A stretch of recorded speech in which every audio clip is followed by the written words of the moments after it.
So for the people who do not know you, I guess we'll start with your name, your business, and what you do. Yeah, I mean, my name is Alyssa Ferrigan.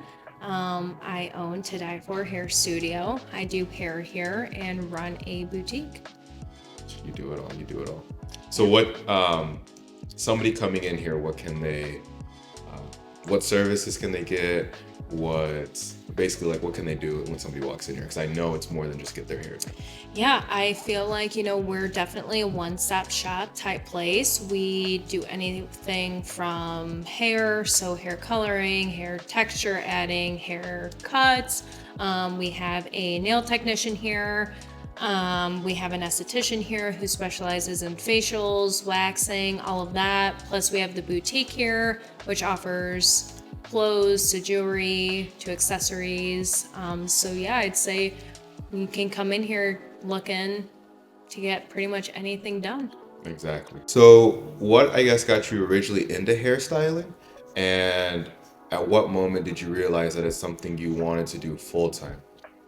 Yeah, I guess. My biggest thing was I didn't want to go to college. I knew I wanted to work and make money as soon as I possibly could. So I basically dropped out of college before I even started it. And it was my dad's idea actually to go look at beauty schools with me near Chicago.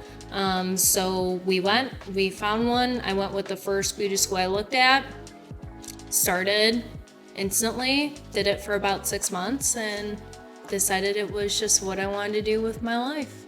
No, that's perfect. So did you ever have the idea before kind of the whole like after high school looking to college that you wanted to do hair? Not at all. Really? Not at all. Nope, no one in my family does hair. My best friend growing up, she did hair, but other than that, it was not even a thought in my brain. Wow. So I guess two questions to that is how did your family and like the people around you, how did they take it when you made the decision to like not go to college and pursue something, I don't want to say non-traditional, but a route they weren't really expecting you to go?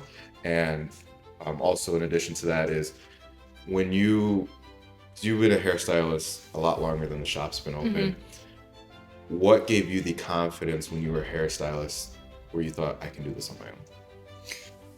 Oh boy. Yeah, I don't know. I feel like for the most part, my parents were all for it, which made things a lot easier for me. They were always very supportive.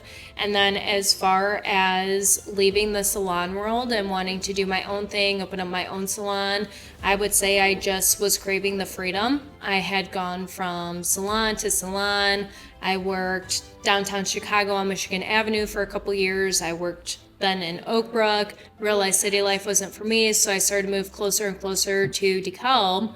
And then finally, the last salon I was at, I was pregnant with our youngest and just decided that I wanted to do something different with my life, have more freedom, have more financial freedom, time freedom, especially to be home with our two boys. And that's when I decided to just take the chance and try it out.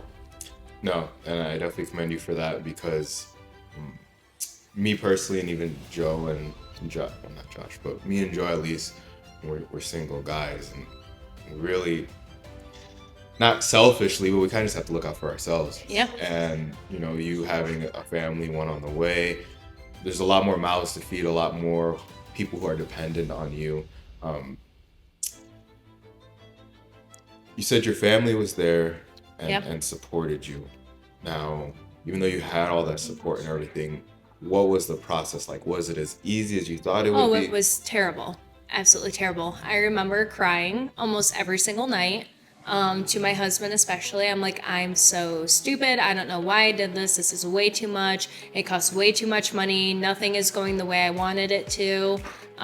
It was hell, to be honest with you, but I feel like my husband was my number one supporter, and at one point he's just like, listen, I don't want to hear it. You're going to stop talking about it. We're going to do it. It's going to be fine.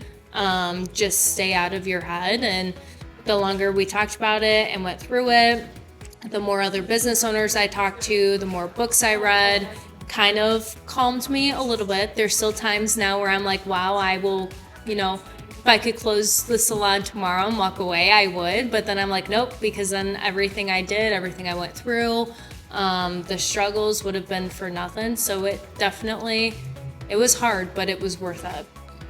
It was worth it. So one point you had mentioned was how like the books that you read and the people that you have talked to. I think that's one thing that a lot of people take for granted is like how ignorant or naive they may be. And like, yeah, it's good that you're ambitious, you have a goal and all that, but there's still, A through Z that of information you do not know to successfully run whatever business. Yep. How important would you say are the books and the people that you talk to as far as allowing you to maybe take things to the next level or just give you that peace of mind with that new information you have? I would say very important. I went into this thinking that, was in the salon world. I was close with my bosses. I knew what I was doing. Didn't need any help. Went into it. Was very wrong. And then once I started reading the books and talking to people, everything started to, I don't want to say click in my head, but click in my head as in, okay, so I'm doing everything completely wrong. And it wasn't until an owner of a barbershop here in town who's very successful. He has a barbershop, he has a barbering school.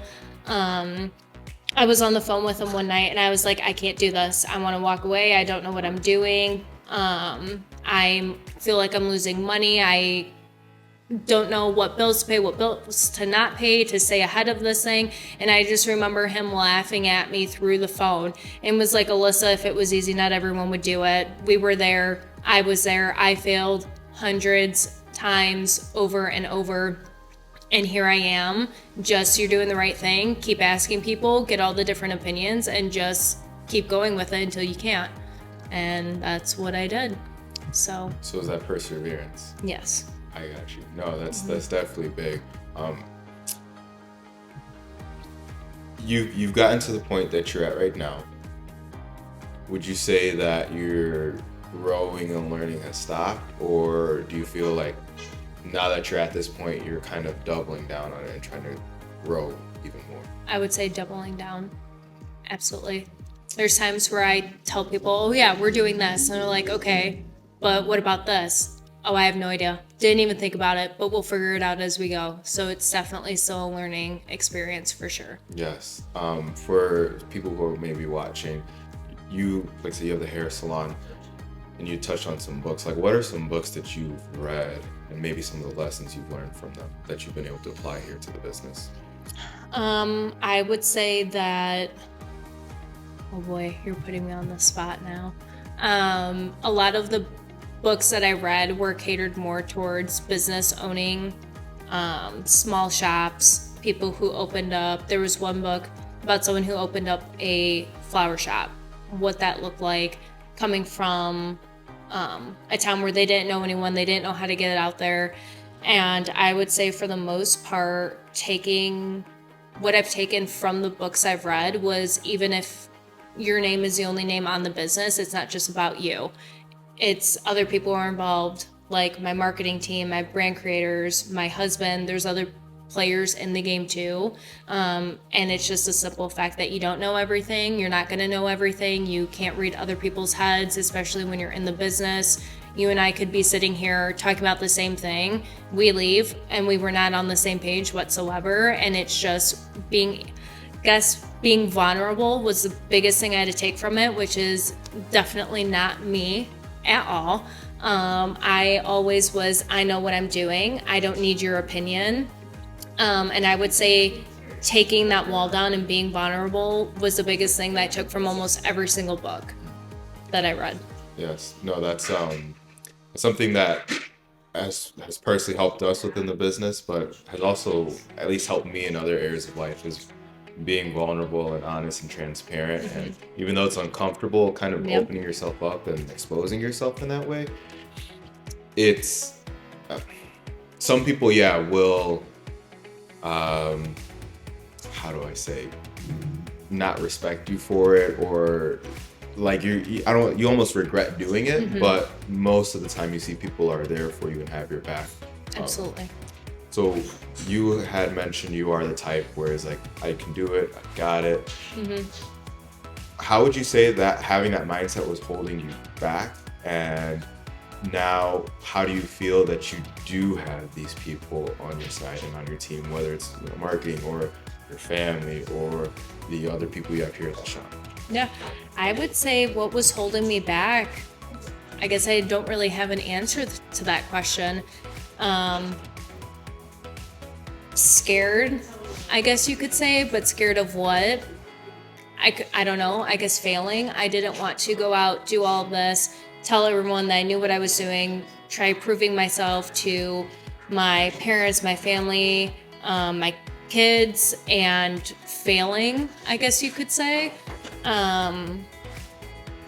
But ripping the Band-Aid off and going through the process and letting people be involved in the process with me has made it easier for me in the sense that, okay, we're not going to fail because I have people by my side. I've opened up myself and my business to them. They're helping me. They're dedicated in this thing. And even, if the small percentage of something bad happening and we ended up having to close one day, God forbid, then now I feel like, okay, I did my best. I had all these people helping me. I had the support. I know they're still going to support me, if that day were to ever come. And I feel like that's definitely been comforting.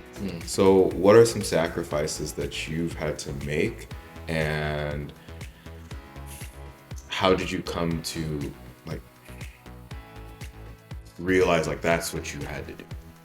I would say the biggest sacrifice, in my opinion, that I had to make was going through this process. I really needed to keep my circle tight, and keep only the positive people, the positive energy near me. There's a lot of toxicity, I guess you would say, going on around me, especially with starting the business. And I was just like, I can't do it. I've got a family, I've got mouths to feed. I'm putting all of my money into this thing. It needs to happen and it needs to be perfect for me. So I would say definitely lost a lot of friends, stopped being as close to family members too, because I just didn't want to do it. And then it kind of just went into my personal life too, instead of just my work life. And I was just like, if I can cut these people out from my business, not need them around me when I'm creating my business, and I can do the same when it comes to creating my life, creating my child's life, and have that work-life balance when it comes to positive energy. And that's what I did. You have a lot of titles, or you wear a lot of hats, right? You're a business owner, you're a hairstylist, you're a mother, you're a wife. How do you find balance with everything, and how do you not pull your hair out? Wine. No. Love my wine. It saves me.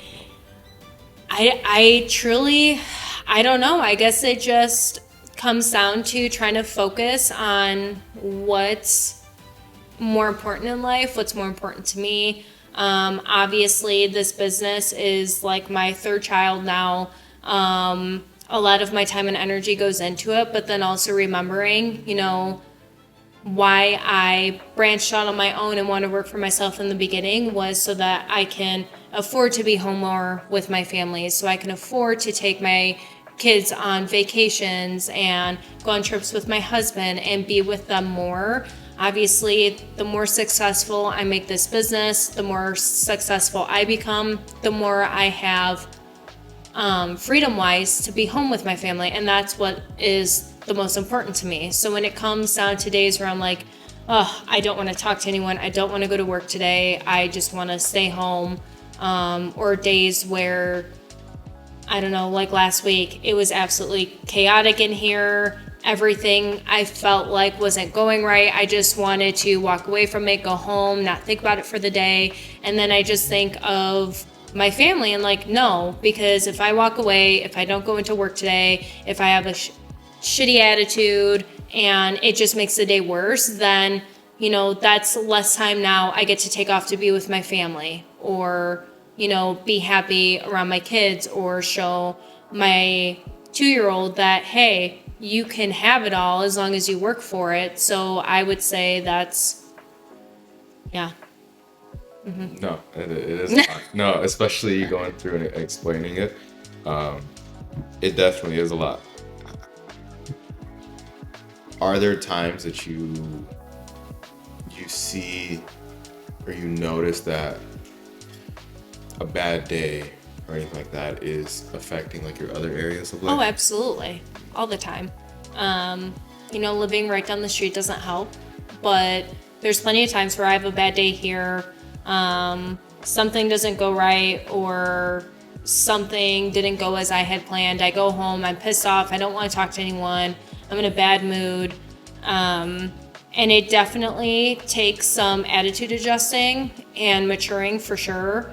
It took me a while to get to this point, but I would go home, I'd sit in my room, I'd sit on the couch, scroll through my phone, not want to talk to anyone, not talk to my kids, my husband, not do anything as a family. And then after a while, I would sit there and look back and I'm like, wow, I wasn't involved. I took it out on them. It's not their fault. Like, I couldn't even imagine how I was making them feel. So now it's definitely, if I have a bad day here, I sit for a couple minutes. I don't rush out the door to get home, kind of get over it, let my feelings go. Hey, it's work. Everything will always happen at work. There will always be something. Now I'm going to go home to my family and give them my 100% attention and just go with it and let it go. No, I do think that's the important part is leave work things to work, family things to family, and whatever. Of course, there'll be times where things can bleed over, but like you touched on it, it's that maturity, that I guess you could say emotional intelligence too, that you have and kind of sort of have to develop, whether sometimes it's by force when running a business. But those are things that, like you just have to keep in order. So you've probably touched on it before, but up until this point today, what's been the hardest part in the journey so far? I would just say finding a balance. What about finding that balance is hard? Is it the fact that like something shitty happens here at work and it's very easy and it's a strong emotion and it'll carry over into family, or is it just trying to find the time where literally that finding the time that you have to dedicate to here and dedicate to family? Like, what do you think? I would say a little bit of both. I would say finding the balance, especially when you're just starting out, you're trying to figure out what you want to do business-wise. But then it also bleeds into your personal life. For example, like a bad relationship. The highs are very high, they're amazing, you're having so much fun, and the lows are very low, and finding a balance between keeping the both identified separately and keeping both in either your work balance or your personal life. For example, when I first started this place, I remember my husband all the time, Alyssa, get off your phone. Alyssa, you've been on your phone since you walked through the door. Get off your phone. And it was either the positive stuff, like, oh my God, we had such a good day. We killed everyone's hair that came in here. I'm posting. Now I want to look at, finding this kind of client or finding this kind of hairstyle. I want to now post this and get people in my books. And now I'm looking at my books. Oh, this person needs to get rescheduled. Oh, let's do this, and this. And it kind of trickles into this spiral effect to where when you get into it, now you're stuck in it and you can't get out. Same with the boutique. When we first did this, shopping for all this stuff to have in here, being on your phone, scrolling, not finding a balance. Like, okay, I just woke up, I don't have work today. I'm going to spend the first hour right now doing work stuff. And then the rest of the day, I'm done until right before I go to bed. I'll give myself one more hour to finalize things, go over new things, and then that's it.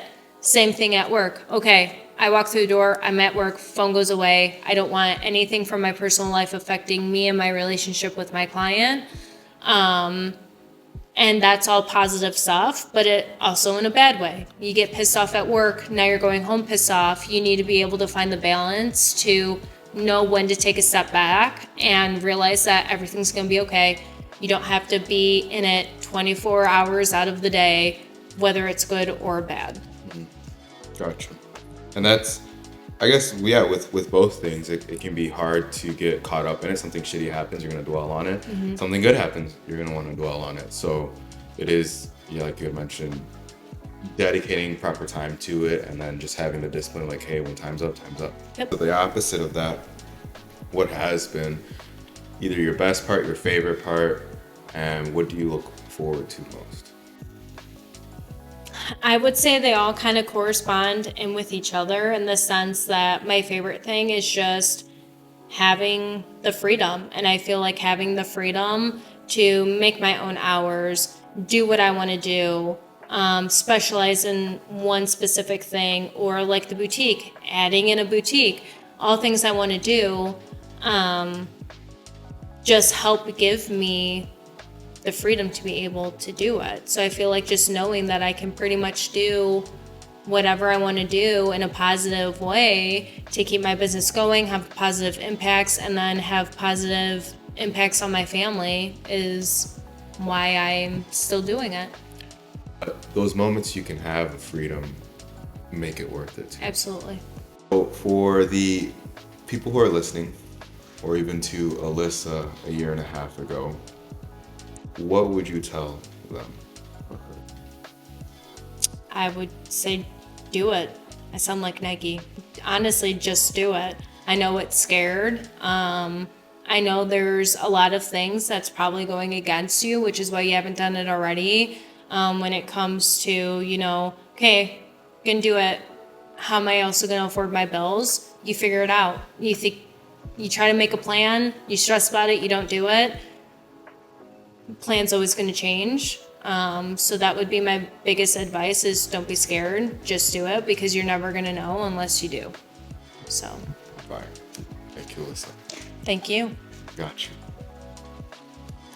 Yes, Mr. Griffin. See, you didn't die. Peace out, bro.